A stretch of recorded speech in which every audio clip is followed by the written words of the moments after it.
Just like to start off saying that I'm really good friends with the Capel brothers. I have a lot of respect for them as coaches.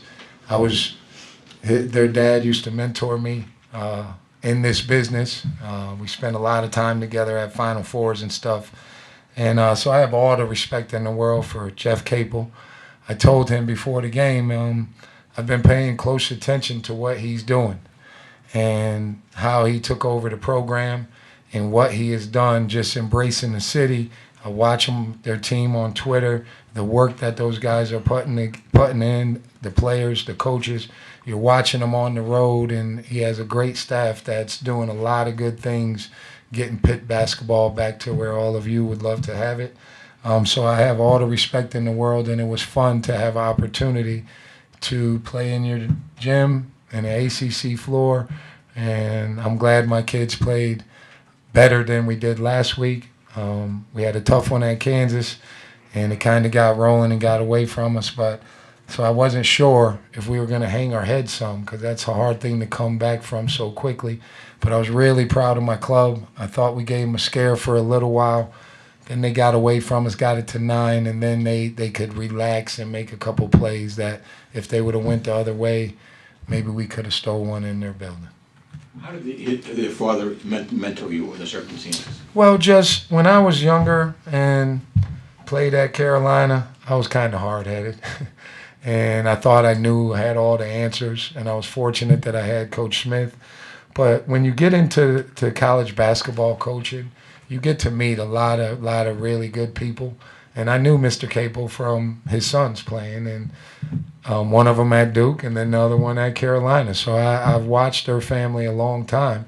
But when you get into this business and you're walking around like, I'm going to be the best recruiter, I can out-recruit everybody, and you're kind of putting that type of energy out there, it would be a coach like Coach Capel that would just pull your coat and say, listen, man, you don't have to be out there telling everybody how you're going to do it and what you're going to do.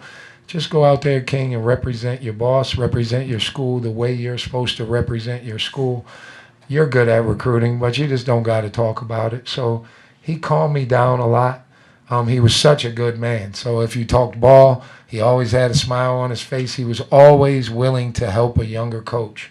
And there's 300 and something schools, and there's probably 25, 24 minority head coaches. So anytime you had a chance to get mentored by someone who looked like you that took the time, he was a head coach at a few places, but he took the time to just talk to you about being respected in this business and carrying yourself the right way and try to forge a path for younger people behind you to have a chance to sit in the seat also. King, how did you see Jeff over the years, and especially from the time that his tenure at Oklahoma finished through the years at Duke to where he is now? How did you see him, even if from afar, change as a coach? Well, when you're a first time, all right, and at VCU he was a first timer.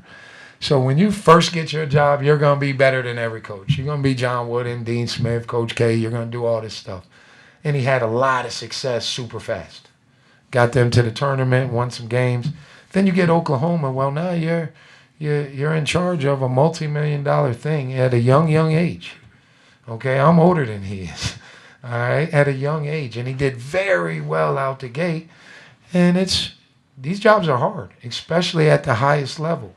So I didn't know how it went down, whatever the deal was. He had a lot of good years there, and then sometimes it goes another way. He goes back and works for Coach K. Well, he had his father. He played for Coach K. Then he goes back and learns from Coach K again. And when you put that all together, now you see a man coaching. All right, he was the young guy that was going to change the world when he was younger. Now he's a man. And he's probably a great father, a great husband. He's watched and helped Coach K build one of the, if not the best program, one of the best programs. And when you sit that close to someone who's as good at this business as Coach K, just sitting next to him, you're going to learn. And then he takes over this one, and he embraced the whole city from the first day he got here. I heard him talking about he was a Pittsburgh Steelers fan and how that got everybody excited. I watched him take his practice outside. I watched their kids' workouts. And you just watched with the energy that he's running this program. And then the brick by brick. Are you kidding me? He deals with kids. And to come up with something like that, especially at a place like Pittsburgh, where there's been so many great players, and now brick by brick, we're going to build this thing back to that. I don't know. I see him doing a lot of cool things. And when you deal with 18 to 22-year-olds, they're very impressionable. Even though they look like grown men, they're not. And that you can come up with things that they will think is cool. Okay? Because when you're 50, something that's cool is not cool to the 20-year-olds. He came up with stuff that's cool for them to embrace and the former players to embrace. And anytime you take over and you have a former player, all the former players that went to a place like this, and you embrace it and get them back in, it shows the kids how powerful Pittsburgh basketball can be. And I think he's embraced that just from watching on Twitter. And you see them being better already.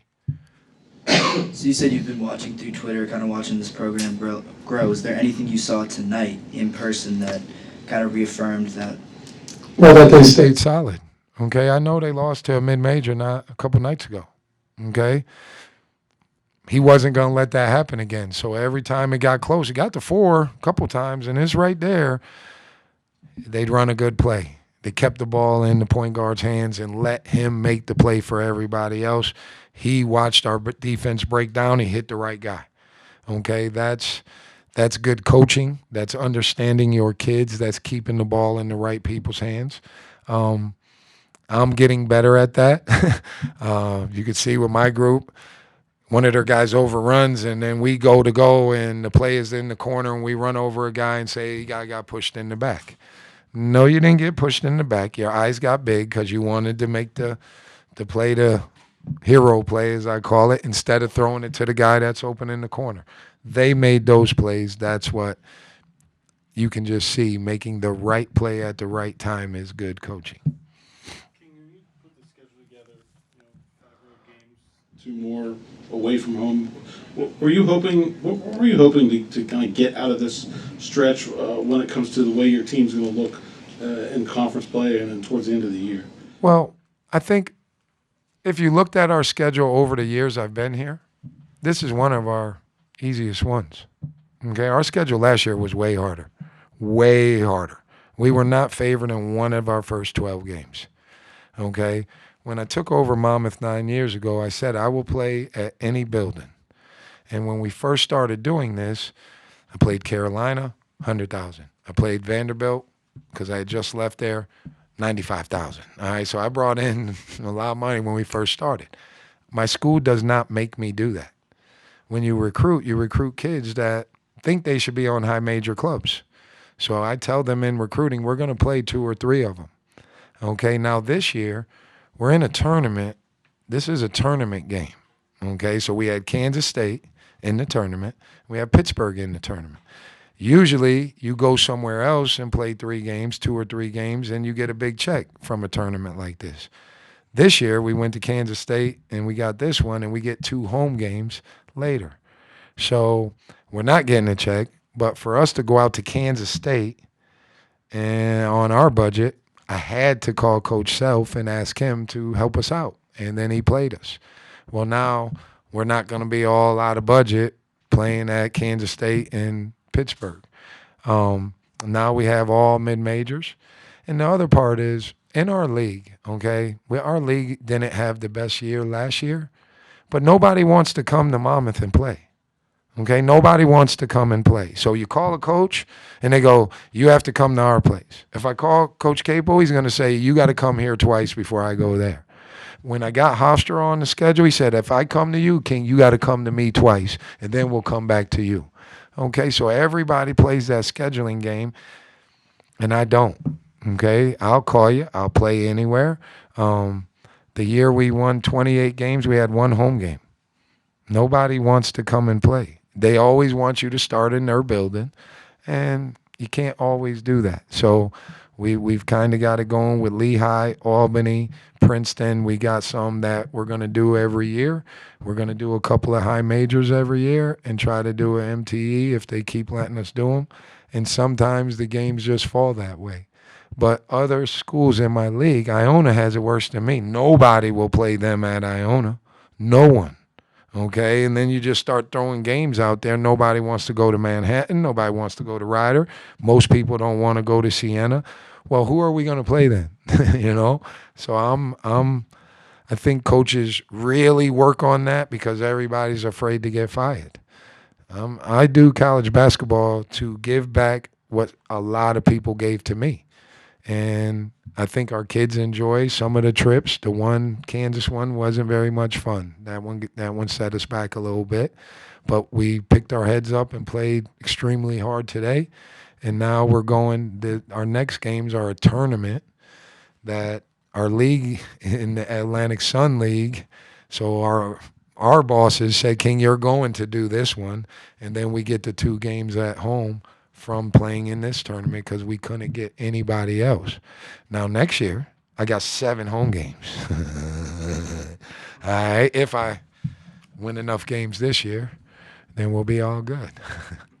But I think scheduling is a tough thing. I think you should have fun with it. I've been to Carolina twice. I've been to Vanderbilt. I've been to UCLA, USC, Syracuse twice, Maryland. We've been to Kentucky, and we played Kentucky in the Garden. Now I can say I've been to Pittsburgh, I've been to Lawrence, I've been to K-State. The only one I haven't asked is to go see the Cameron Crazies. And I'm a Carolina guy, so I got to check with my family first. But that would be cool for Monmouth University to be able to do that game. I have all the respect for Coach and his program, so one of these days I'll probably ask him. Not next year, though, because we got some special ones already. Anything else? Guys, y'all treated us great. You have a great staff here, great group of kids. I'm friends with some of those guys. My son played with Ethiel, the Champaign young man. Him and his brother came on a visit. They were only 16 now, and I knew if we couldn't get them then, they were going to be high majors. Samson George, I know him. You have a bunch of nice young men, and your young ones are going to continue to get better. And I don't like to put this out on people, but Pitt basketball will be how you guys all saw it in the very near future. Thank you.